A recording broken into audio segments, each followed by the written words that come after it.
शरीराय गुणमण्डिताय गुणेशानाय धीमहि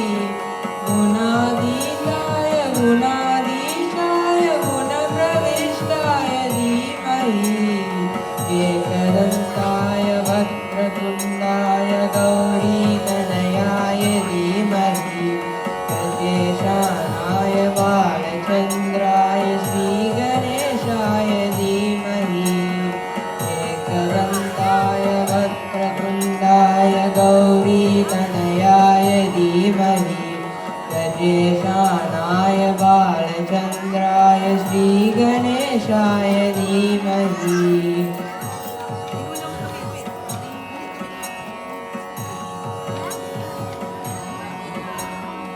गानचतुराय गानप्राणाय गानान्तरात्मने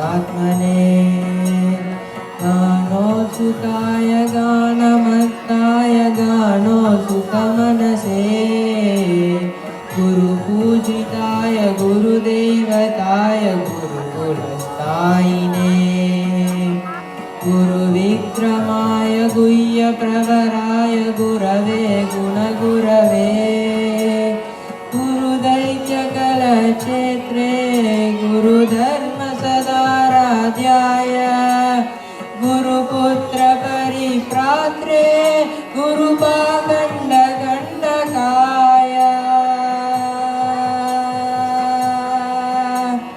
गीतसाराय गीततत्त्वाय गीतगोत्राय धीमहि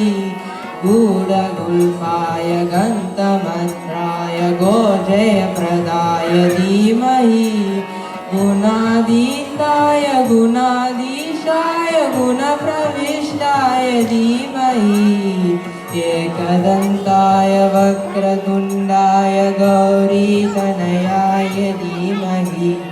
गजेशानाय बालचन्द्राय श्रीगणेशाय धीमहि एकदन्ताय वक्रतुण्डाय गौरीतनयाय धीमहि गजेशानाय बालचन्द्राय श्रीगणेशाय धीमहि श्रीगणेशाय धीमहि।